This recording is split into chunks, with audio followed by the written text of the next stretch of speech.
Welcome back to the home renovation. Today we are tackling the lounge/dining room, as I call the billiards room. Let's get into this video. To start the remodel, I had to sand the walls down and chip away any existing paint or peeling drywall. After that, I used guards to seal the paper and prevent bubbles once mudded and painted. With improving this room, I know I started on the last room where I was going to start sanding down the ceiling, and then I had to take everything down because of the leaks. With the roof, you might be able to see it's got that texture all the way through. There's nothing really wrong with it. I just know, to me, it's outdated, just like that chandelier.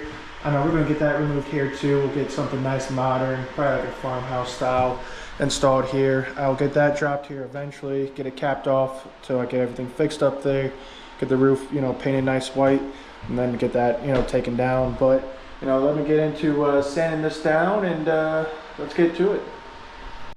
So we got an update here. Last night I spent a few hours sanding everything down on the ceiling.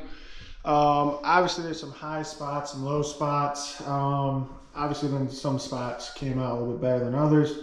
Really though, I know it's going to take me quite a few hours to probably try to get it as close as possible. Even the spots that I hit pretty good, can still feel a little bit of texture on it. By the time I paint it, prime it and all that, I don't want to feel it. I don't want to see it. I want to give it a nice, clean, slick look, especially once we paint the walls. We'll have the baseboard trim. We'll have the crown molding up top. We'll make sure this looks state of the art. I might turn it into an office. I might have an extra lounge room. You can make it a formal dining room, however you want to do it. But for myself, it's probably gonna be a lounge or an office. But I'll decide that later down the road. What I'm gonna have to end up doing is skim coating everything. I did get some products out from Home Depot today. I know it's the USG topping. Really, it's already pre-mixed. I'll be able to use that. I'll be able to get that finished look that I'm looking for.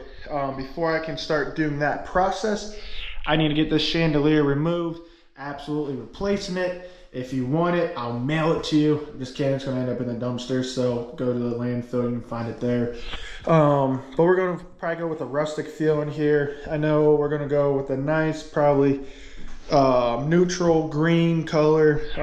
We'll stain the floors nice and dark. Really everything's gonna pop, it's gonna look great. But let me go find the breaker, let me get that shut off so I can remove that chandelier. After that, I'll cut over to skimming this ceiling. We'll go from there.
Next morning here, got everything basically dry. There's some spots that are still drying a little bit.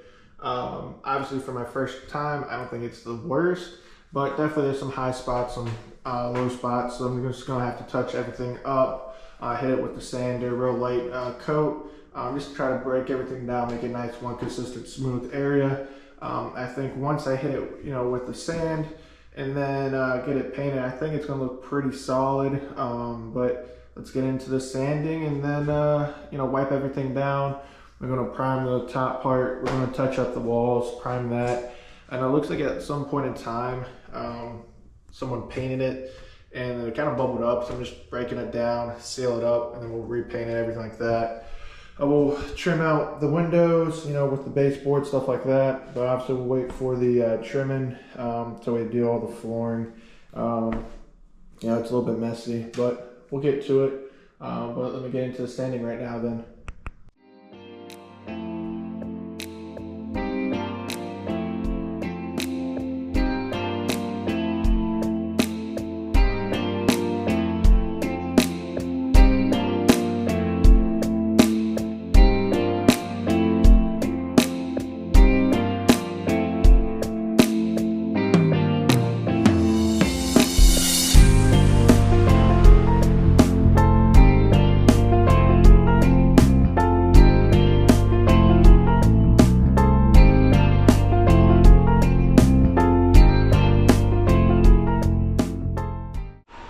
Got some good news. Chandelier is installed. It's got a couple different light settings. Unfortunately, I won't be able to show it here. Install wasn't too bad once I got the hang of it. Kit came with everything I needed, so that was wonderful. But the dimmer that I have here, when I hit it, obviously turn it off, turns on the highlight, but then you should be able to have another light for the 3 bulbs up there. But it doesn't turn it on because I just don't have the correct one. So obviously I'm replacing all the outlets. Now I was going to replace the dimmer anyways, but now I just got to make sure I get the correct one so I can use all 3 functions. But it's definitely warms this room up. I think this is going to be a cool hangout area. I can't wait. It's definitely coming along. Let me know how it's turning out so far. Leave a comment down below.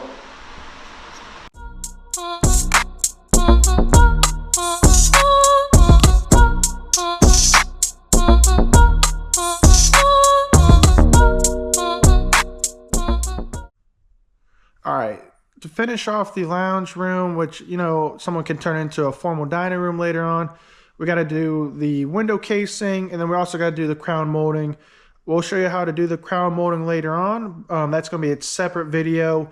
It's going to be something new to me. I'm also going to take you on that journey if you want to do it yourself to be able to save some money, because I went into Home Depot and it was like $30 a board, and it was just going to get outrageous, where you can go and get already pre-cut wood. You're going to have to do a little bit of work yourself, but that's not a big deal. Obviously, this isn't thick enough for what we're trying to do for the crown molding, but again, we'll get to that later on. This is 1x4 material. This is going to allow us to cut everything down into 45-degree cuts to be able to case that window. It looks like the sides are going to be roughly 66 inches. The tops and bottoms, I believe, are going to be 49 inches. It's going to give that sleek, modern farmhouse look that we're going for. And eventually, we're going to get that baseboards done and all the door framing done once we get the floors done. But we'd have to tackle the living room first, get the ceiling up, paint those walls so that I can sand the floors down at one time. So I'm not ruining, nice stained up floors. But here's, for me to stop talking. Let's get right into cutting. To be able to get the correct measurement, what you're going to want to do is measure from the outside corner that you cut. Because if you measure from the bottom side and you cut your length, it's going to be too short. So obviously you want to go on the outside, put it right on the end there, and then we're just going to scroll all the way down. So obviously this cut's got to be 49 inches. So we're going to mark 49 inches on the board, and then obviously we're going to square it off and then put our 49-inch degree cut to be able to follow a mini miter saw.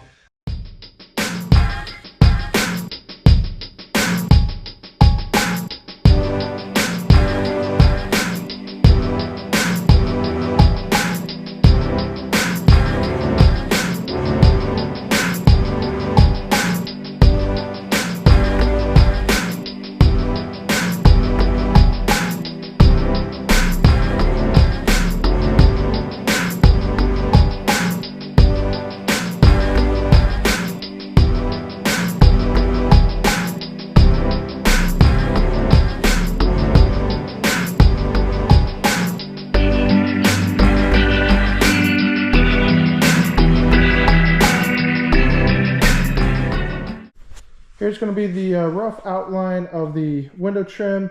Obviously, this is what it's going for. Nice, clean, simple look. What I need to do is sand the faces that's going to show, and also sand the ends that were cut. Just clean up those loose ends.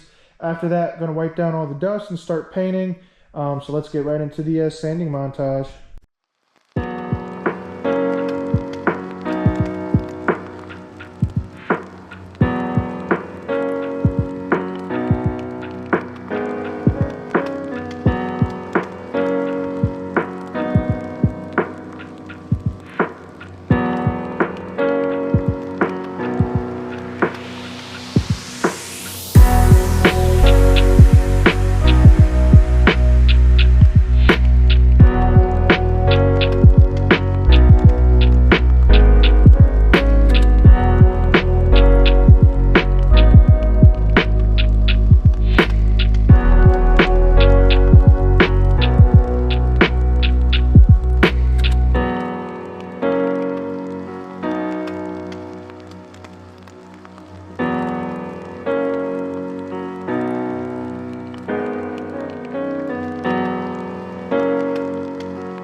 Alright, so after last night of cutting all the trim down, getting everything painted, everything dried pretty great. The white color looks fantastic on there.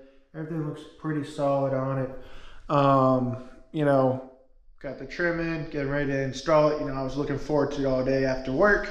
And ran into some mistakes here. Obviously, you hang it up, you put it in the middle. It's a little bit shy on that cut there, and same on the other side. It's probably roughly an inch short. Went and measured the room that I got the measurements from. The top part is correct on the dimensions. It's definitely 49 inches across, but it's definitely not a 45-degree cut, and that's what I based the angle off of. Lesson learned, you gotta, if you're measuring something that's pre-existing, make sure you do the inside, the outside, cover everything. Once you cut something, you can't get it back. It's frustrating. It's going to cost me some money. It is what it is. It's life. Happens, especially, you know, in renovations, you know, unexpected stuff. You make mistakes, especially when you're tackling, you know, the first time on your own. With that being said, you know, next video, the plan is to attack the crown molding still. Obviously, we're going to probably reuse what we can here. We're going to definitely get that window framed out, you know, get it cleaned up, get, you know, nice, you know, shots on it. As of right now, here's kind of what it's looking like roughly. Stay tuned. I'm going to get everything fixed up. I know you may say, hey, what about that outlet over there? What's going to end up happening is I'm going to have to take the wires out. I'm going to have to get a new box in there. Looks like at one point in time, the owner stripped it out, because when I took the cover off, it was like a putty to hold it against the wall. Again, I don't know what these people did before. You know, no hate. It is what it is. Obviously, they made it work, but it kind of seems sketchy. So yeah, you know, stay tuned for the next video. If the next video never comes out, I probably sold this house for like a couple Chipotle burritos. So make an offer in the comment section below how many Chipotle burritos you'll give me. And you can end up with a house, you know. You don't have to pay the mortgage. I'll keep paying for that, and we'll go from there. But stay tuned. You don't want to miss next week's video, or not next week, but next video when we do all this stuff.